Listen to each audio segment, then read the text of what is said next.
को पूर्व मुख्यमंत्री हरीश रावत जी ने विरोध प्रदर्शन करा। जब एक पूर्व मुख्यमंत्री विरोध प्रदर्शन कर रहे हैं तो इसका मतलब है व्यवस्था ज़्यादा खराब है। तो इन पेड़ों की भी जिम्मेदारी मेरी है, क्योंकि इनके अंदर भी एक आत्मा है जो रुड़की विधायक जी नहीं समझ पाएंगे। अच्छा, 2022 तक पेड़ लगाएंगे या उसके बाद भी लगाएंगे? नमस्कार, मेरा नाम है हेमंत और आप देख रहे हैं द न्यूज़ वाला नेटवर्क। हम हैं रुड़की विधानसभा क्षेत्र में और यहाँ पर जो सड़क टूटी हुई है उसमें ये राजा त्यागी पेड़ लगा रहे हैं।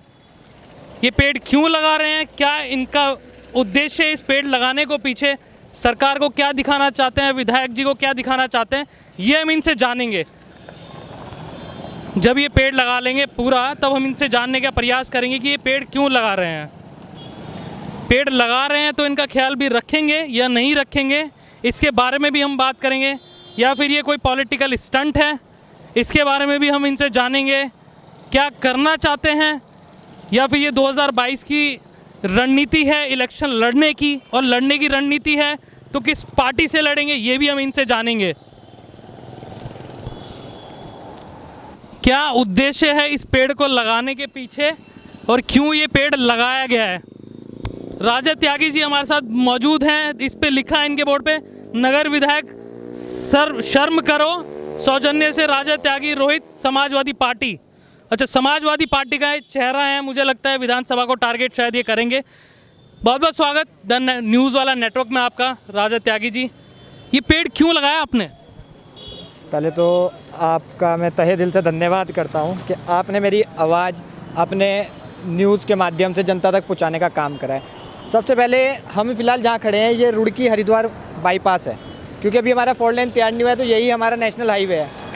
इन नेशनल हाईवे जो PWD के अंदर आता है और PWD राज्य सरकार के अंतर्गत आती है, और आप इस स्थिति में चेक कर सकते हैं कि अगर इस सड़क पर कोई एक्सीडेंट हो तो उसका जिम्मेदार उसमें कौन होगा, रुड़की विधायक या सरकार या हम लोग। क्योंकि बीजेपी की शुरू से एक पहल रही है, जब भी ये विपक्ष में होते हैं ये लोग इस्तीफ़ा सबसे ज़्यादा मांगते हैं। तो क्या मैं बीजेपी वालों से ये पूछना चाहता हूँ कि क्या मैं अखिलेश यादव जी से इस्तीफ़ा मांगूँ इन गड्ढों के लिए, या ये खुद अपने मुख्यमंत्री से इस्तीफ़ा मांगेंगे या हमारे नगर विधायक से मांगेंगे। इसलिए मैंने कहा है नगर विधायक से अनुरोध है, और मैं अनुरोध भी कर रहा हूँ, नगर विधायक का विरोध भी कर रहा हूँ, क्योंकि जनता ने इन्हें दूसरा मौका दिया और उससे पहले एक बार नगर पालिका चेयरमैन रहे, यानी इनके पास 15 साल का कार्यकाल। 15 साल में भी शहर की स्थिति इतनी बदतर है। मुझे ये बताइए कि आपका जो मुद्दा है कि गड्ढा बताइए और पेड़ लगाइए, और पेड़ लगाइए। तो मान लीजिए किसी गली में गड्ढा हो, वहाँ पेड़ लगाएंगे? बिल्कुल लगाएंगे, वहाँ छोटी पौध लगा के आएंगे। अच्छा, तो हम ये मानेंगे पॉलिटिकल स्टंट है या 2022 में आपको एक चेहरे के तौर पे देखा जाए समाजवादी पार्टी का रुड़की से? समाजवादी पार्टी का सिर्फ एक ही चेहरा है, एक ही निशान, साइकिल और माननीय श्री अखिलेश यादव। हम लोग सिर्फ अखिलेश जी की परछाई हैं, इससे ज़्यादा हम लोग कुछ नहीं है। अखिलेश जी का आदेश है 2022 तो 2022। अच्छा, आपको नहीं लगता ये जो पेड़ लगाया गया है इसकी सुरक्षा कौन करेगा, ये देखभाल कौन करेगा? क्योंकि ये तो लगा के अब चले जाएंगे, कि कौन करेगा इसकी देखभाल? आपने मेरे से बड़ा अच्छा सवाल करा। मैं उम्मीद करता हूँ या तो ये मेरा लगाया हुआ आज पेड़ फल देना स्टार्ट कर दे, या रुड़की विधायक इन गड्ढों को भर दें। और जब तक ये पेड़ रहेंगे मैं इन पेड़ की देखभाल करूँगा, क्योंकि मैं पर्यावरण से प्यार करता हूँ और अधिकतर लोग जानते हैं कि मैं खुद पेड़ पौधे लगाने का कितना शौकीन हूँ। तो इन पेड़ों की भी जिम्मेदारी मेरी है, क्योंकि इनके अंदर भी एक आत्मा है जो रुड़की विधायक जी नहीं समझ पाएंगे। अच्छा, 2022 तक पेड़ लगाएंगे या उसके बाद भी लगाएंगे, या लगाएंगे तो कितने लगाएंगे, कोई टारगेट है? क्योंकि रोड में तो गड्ढे बहुत हैं। नहीं, 2022 में अगर जनता ने मौका दिया समाजवादियों को तो हम पेड़ नहीं लगाएंगे, हम गड्ढा मुक्त कराएंगे। अच्छा, गड्ढा मुक्त कराएंगे, पेड़ नहीं लगाएंगे? गड्ढों में पेड़ नहीं लगाएंगे। अच्छा। पेड़ जहाँ लगाने हैं वहाँ लगाएंगे, जहाँ पार्क हैं, जहाँ व्यवस्था है पेड़ों की, जहाँ देखभाल होगी, ऐसी जगहों पे पेड़ लगाएंगे। आज ये सड़क पे पेड़ लगाने का तो सीधा सीधा सा मेरा उदाहरण है कि विरोध है सरकार का। सरकार को दिखाना है कि ये गड्ढे जो हैं ये किसी पार्क में नहीं है, एक हाईवे पे है। अभी आप सपोज करिए हम लोग यहाँ खड़े हैं, कोई गाड़ी से एक्सीडेंट हो जाए, किसी के साथ कोई घटना हो जाए, तो उसका जिम्मेदार रुड़की विधायक है या उत्तराखंड सरकार? अच्छा, चैनल के माध्यम से पूरी जिम्मेदारी से बताइए, जो पेड़ आपने हमने और कहीं भी देखा आपको पेड़ लगाते हुए, इनकी देखभाल करेंगे चैनल के माध्यम से? मैं कर रहा हूँ, मैंने कल भी पेड़ लगाए हैं, पर कुछ अतत्व लोग, शायद वो बीजेपी के हो सकते हैं, माननीय विधायक जी के हो सकते हैं, उन लोगों ने कल वो मेरे लगाए, मेरे द्वारा जो लगाए पेड़ हैं वो पेड़ ही उठा लिए। अच्छा, तो क्या संदेश आप सरकार को देना चाहते हैं, ये बताइए। सीधा सा खुला संदेश ये है कि अभी 15 अगस्त को पूर्व मुख्यमंत्री हरीश रावत जी ने विरोध प्रदर्शन करा। जब एक पूर्व मुख्यमंत्री विरोध प्रदर्शन कर रहे हैं तो इसका मतलब है व्यवस्था ज़्यादा खराब है, जो आदरणीय मुख्यमंत्री जी को नहीं दिख रही है।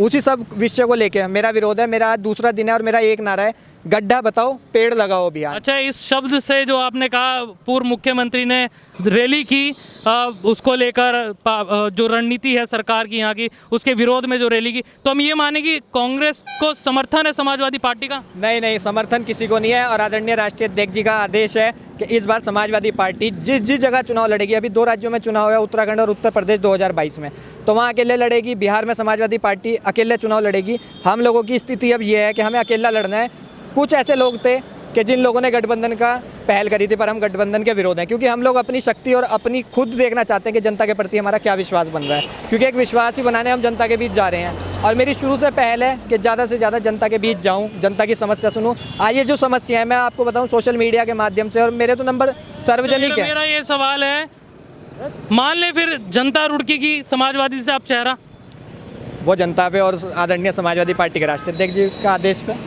अगर जनता ने चाहा, आदरणीय राष्ट्रीय अध्यक्ष जी ने चाहा, तो मैं 2022 में हर हाल में चुनाव मैदान में रहूंगा। मुद्दे क्या होंगे, बेसिक मुद्दे जो रुड़की के, वो क्या होंगे अगर आप 2022 में चुनाव लड़ते हैं? देखिए, सड़क, बिजली, पानी व्यवस्था, ये सरकार की जिम्मेदारी है।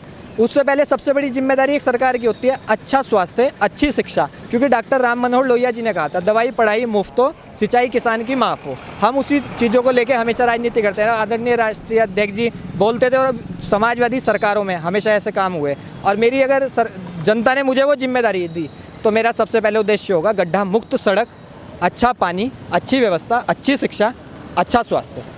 बहुत बहुत शुक्रिया राजा त्यागी जी।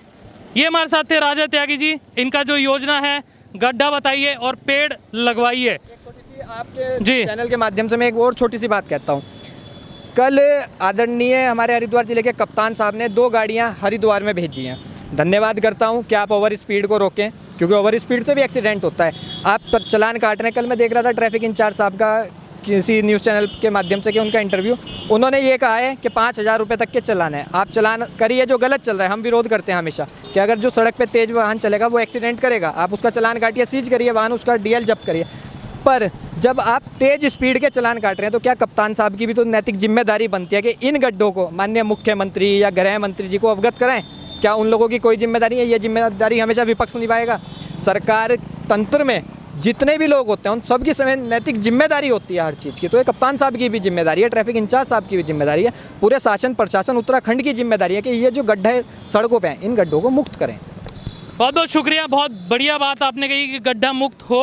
ये रोड जितनी भी सरकार द्वारा बनाई गई हैं, 2022 की बात करी आपने, अगर समाजवादी पार्टी ने कहा तो टिकट दिया तो चुनाव लड़ेंगे जी। बहुत बहुत शुक्रिया हमें समय देने के लिए।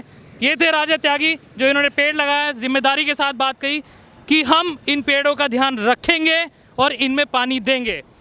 अगर ये वीडियो आप हमारे फेसबुक पेज पर देख रहे हैं तो हमें लाइक करें, फॉलो करें और शेयर करें, और यूट्यूब चैनल पर देख रहे हैं तो हमारे चैनल को सब्सक्राइब करें और देखते रहें द न्यूज़ वाला नेटवर्क। शुक्रिया।